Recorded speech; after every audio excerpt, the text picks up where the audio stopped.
বিশ্ব বাণিজ্যের মানচিত্র কি বদলে যেতে চলেছে? যে পথে চীন থেকে ইউরোপে পণ্য পৌঁছাতে 40 দিনেরও বেশি সময় লাগে, সেই পথের বদলে এখন মাত্র 18 দিনে একটি নতুন সমুদ্র পথ নিয়ে শুরু হয়েছে জোর আলোচনা। আর এই পথটি কোনো উষ্ণ সমুদ্র নয়, বরফে ঢাকা আর্কটিক। রাশিয়ার উত্তর উপকূল ঘেঁষে প্রায় 5500 কিলোমিটার দীর্ঘ নর্দার্ন সি রুট দিয়ে নিয়মিত বাণিজ্যিক জাহাজ চালু করেছে চীন। চীনের নিংবো ঝৌসান বন্দর থেকে যুক্তরাজ্যের ফেলিক্সটো বন্দরে এই পথে পৌঁছাতে সময় লাগছে প্রায় 18 থেকে 20 দিন। বিপরীতে একই ধরনের চীন ইউরোপ সমুদ্রযাত্রার সুয়েজ খাল ব্যবহার করলে সময় লাগতে পারে 40 দিনেরও বেশি। আর্কটিক নিয়ে চীনের আগ্রহ অবশ্য নতুন নয়। 2017 সালেই প্রেসিডেন্ট শি জিনপিং পোলার সিল্ক রোড গড়ে তোলার কথা বলেছিলেন।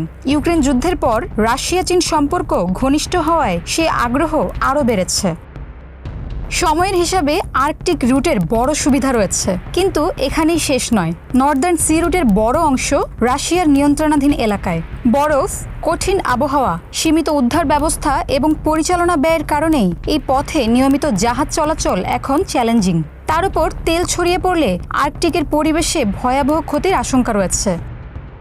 আরেকটি বিষয় হলো হরমুজ প্রণালী। প্রণালীটি চীন ইউরোপের সরাসরি বিকল্প সমুদ্রপথ নয়, বরং পারস্য উপসাগরে তেল ও গ্যাস বিশ্ববাজারে পৌঁছানোর অন্যতম গুরুত্বপূর্ণ প্রবেশদ্বার। তাই হরমুজের ঝুঁকি মূলত জ্বালানি সরবরাহ ও বৈশ্বিক অর্থনীতিতে প্রভাব ফেলে। অন্যদিকে সুয়েজ খাল মিশরে অবস্থিত। ভূমধ্যসাগর ও লোহিত সাগরকে যুক্ত করা এই খাল এশিয়া ও ইউরোপের বাণিজ্যের অন্যতম প্রধান সমুদ্রপথ। সব মিলিয়ে নর্দার্ন সি রুট সময় বাঁচানোর বড় সম্ভাবনা তৈরি করলেও এখনই সুয়েজ খালের বা হরমুজের বিকল্প নয়, বরং এটি ভবিষ্যতে বিশ্ব বাণিজ্যের একটি অতিরিক্ত কৌশলগত পথ হয়ে উঠতে পারে। ঋতু শেখ, মানবকণ্ঠ।